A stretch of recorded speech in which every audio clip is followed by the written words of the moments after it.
What's up, guys? Today we are going to be doing a Black Ops 4 map review of the Nuketown map.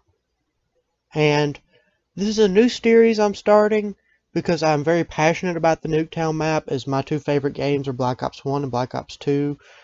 So I definitely want to make this, and I was definitely excited when I heard that Black Ops 4 would be following in the tradition of 1, 2, and 3. So I'm going to review this map and give you my thoughts, feelings, and opinions on it.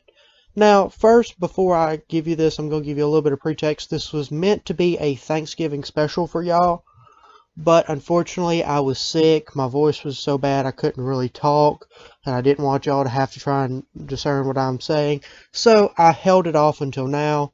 My apologies for it being late, but it's better late than never.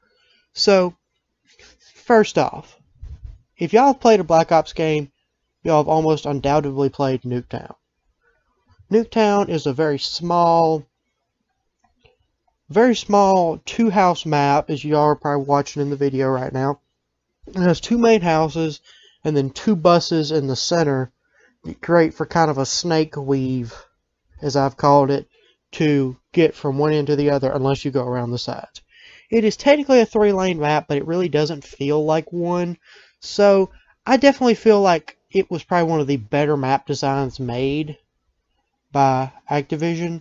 So first off, let me preface this by saying this is one of my favorite maps ever out of any game. But there's only one main thing that really gets me, and this thing has gotten me all the way through the current lifespan of Black Ops 4. I mean, I know it's not that deep into it, but it has got me. Is the spawns. That's the only thing that makes this game difficult, because there were several times that I found myself spawning just to be killed. And these aren't my greatest games. I think I actually pulled off a 22-9, which was a pretty good game for me. I did pretty good that round. Not the best I've ever done, but did pretty good, and so I was definitely happy to see that. But unfortunately, the spawns will get you. I've fought on one house for a whole game because the map would never flip spawns, so we would both be in one area the whole game. But when the map does work, it's amazing. I definitely do enjoy them reworking the map, not just remastering it and giving it back to us. And I feel like in that aspect, they definitely went above and beyond, because 80% of us would have been very happy with them just remastering it and giving it to us, because it's just an amazing map. But they definitely did better, and they give it a Russian feel. Now, me personally, it's very snowy and green, and I see a lot of that, and I always think Christmas. So, it does have a little bit of a Christmas vibe to me, but I do like how they tried to make it go for a Russian feel, the red flags and all that. And the nuke launching at the end of the game is definitely very interesting and creates some character for a map that we all know and love. Now, there are definitely some problems in the Black Ops 4 as a game, especially with the spawns. I mean, it's a great game, it's just unfortunate that the spawns do hold it back in that respect. So I hope that the spawns are fixed quickly so I can enjoy this game, because I find myself loving the game but hating some of the spawns and just making me want to rage and quit and do. It's very difficult sometimes, but I still love it. So let me pretext this by saying I'm not a great sniper in this game, and I'm not a bad sniper. But if y'all have played, y'all probably know that if you're looking, you're going to have to worry about campers up on the two houses at the second story. Now, you can counter that with grenades, dogs, certain things. You can, if you run an SMG or something like that to where you can counter them well, it does work good. But you will have to watch out for campers there. So be on a warning, 2 good camping spots, and there are a few others throughout the map, but a lot of those aren't as common as those 2 houses. But if you do run snipers and do have a little bit of skill, you can take them out with decent ease. And so I'm going to tell y'all, for one, we're going to start with guns, because I wanted to pretext this by saying the campers, because that's where guns come in. If you don't have a high camper match, I would recommend running high rate of fire, fast killing weapons. If you're a good sniper, then you can run snipers, but if you're one of those that sometimes has to take their time, sometimes just messes up on small things, then this isn't the greatest map for you on sniping. SMGs and ARs are very good at this map. ARs are very dominant right now in the meta of this game, but SMGs are making a comeback. As you can see right here, I run the Spitfire. I enjoy the Spitfire, and I actually got quite decent kills with it. In a later game I played, I didn't get that one on film though, unfortunately. So I would recommend running AR SMG if you're looking for good moving. Now, unfortunately, if you do get pinned down and spawn, it's not a bad idea to run an LMG because you don't have to reload, and if they rush you, you still have ammo. But I'm definitely going to just pretext this by saying I do not endorse camping. Camping is a bad thing to do, and you do not need to be doing it. This message is approved by Protopian Gaming. So, you definitely do not need to camp. But if you do get stuck in spawn, I am going to tell you using an LMG is not a bad idea. Because of the close, tight area of the map, sometimes the spawns won't flip quickly. So sometimes you might want to equip an LMG to where you can fight at a decent distance. And not have to reload as often. So, as far as that, I would say mostly stick to the SMGs and ARs. But past that, most weapons are viable. Shotguns aren't great, but shotguns aren't great period in this game. And sniper rifles are still on a 50-50. It just depends on your skill base. But you're going to have to be pretty good to run a sniper on this map. But that's my gun review. So now let's get on to some useful gadgets and specialists.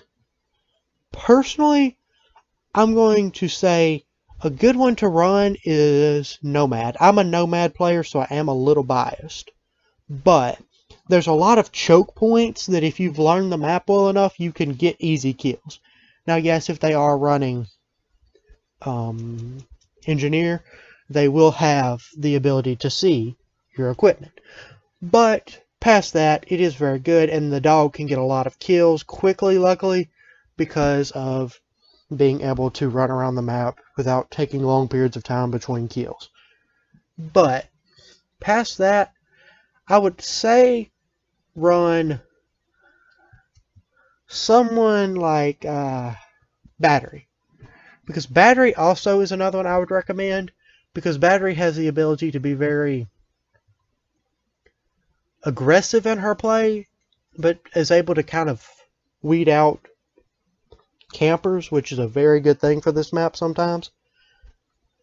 So you can weed out campers and use the war machine, take them out, get done with them. That works. So you can see that definitely helps. So those would be the two operators that I would recommend for the map. I haven't played many other ones, and I will, if y'all request it, can do a video about just operators. But right now, I'm going to start this series, and I'm just going to recommend 2 per area. So for that, I would recommend Battery and Nomad. So after that, you can start looking at, after your weapons, and after that, you can start looking a little bit at how to play the map. And to me, there's 3 different types of player for this map. There's a guy who's running an AR with some sort of ACOG type scope that gives you a decent range. You can stay back, you can be aggressive, but you don't have to be highly aggressive. But you still have the ability to push and protect yourself. Those guys are going to want to stay back around the corners, try and get people from a distance. That's also not a bad stop for snipers. I just recommend ARs because unfortunately sometimes the spawns will flip even when you're in them. So you have to be careful not to get turned on. So it definitely can create some risks there. But I would recommend that style of play for somebody wanting to run longer distance, not quite up in your face. Now, for people who want to be more up in your face, that's a little bit different to tell you how you're probably going to want to play as far as position. You can stay in the center area, but it does get dangerous because it's hard to block off one end or the other. But you can go on one end and kind of push yourself up against one of the two cars, and you will be protected. But a lot for that, what I would say is, I would kind of try and push spawns. Make the spawn flip, cut to the other side. Make the spawn flip, cut to the other side. It's dangerous on the trip, but once you get done with the trip, it's pretty rewarding.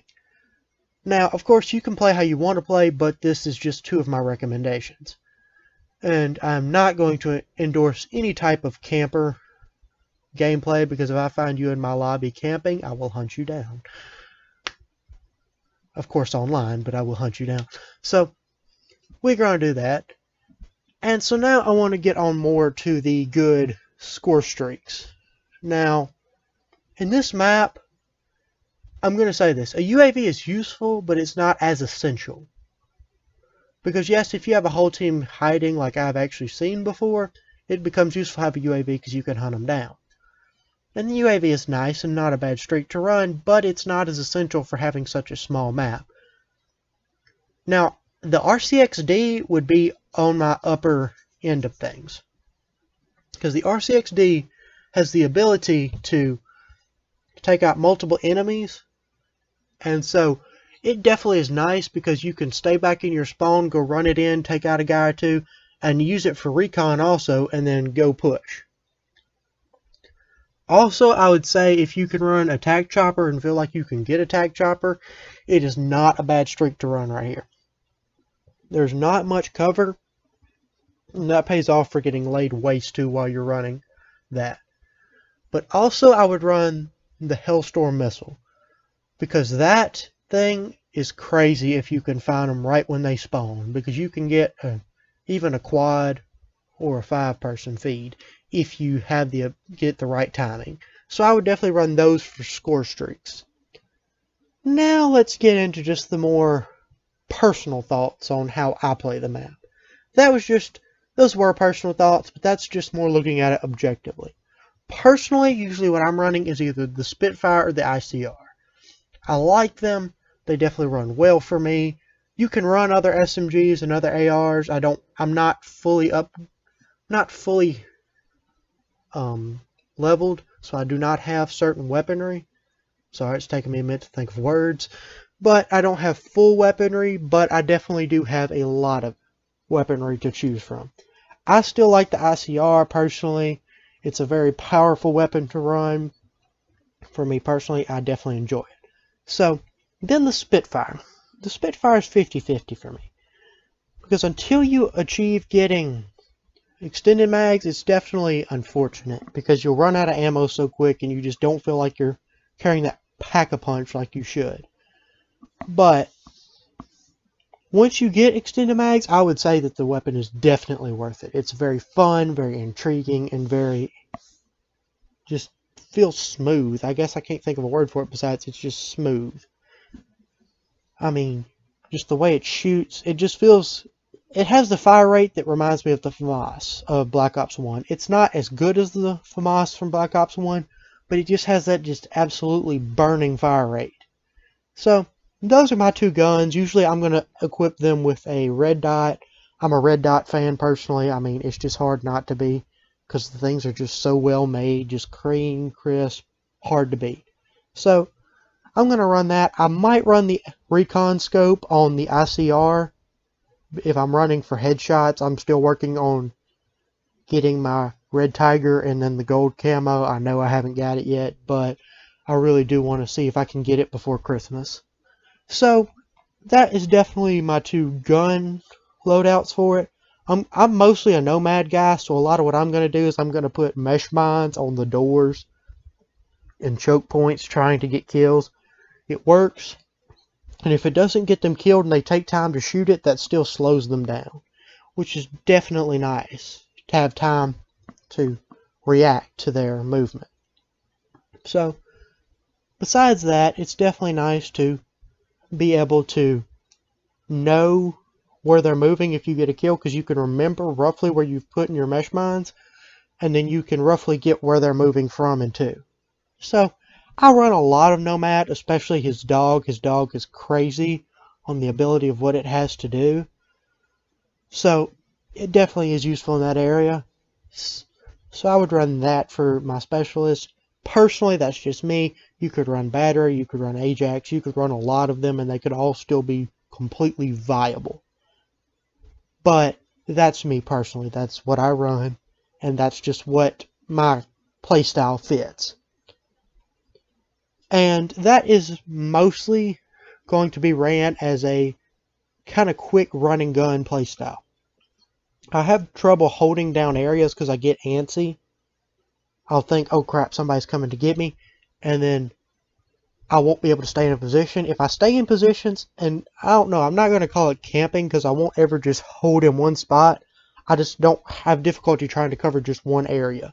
So I play more of a run and gun. I try and flip spawns a lot. I try and sneak in there before the spawns flip and take out a guy or two.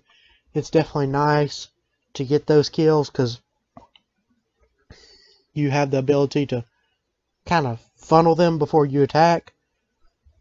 But that's my playstyle and my weaponry and even specialists that I would run for the map, and plus some of my other thoughts on what you should look at running wise and doing. So anyway, I'm about to start wrapping the video up by saying 3 things. For one, I'm going to leave a link to my Discord server. I recently started a Discord server for my viewers and subscribers and just people who are passionate about video games. Just be able to have discussions, have memes, things like that that we all enjoy and just enjoy having the interaction of talking about. And just please leave a comment if y'all want this series to continue. Have a great day, guys, and I will bring y'all more content soon.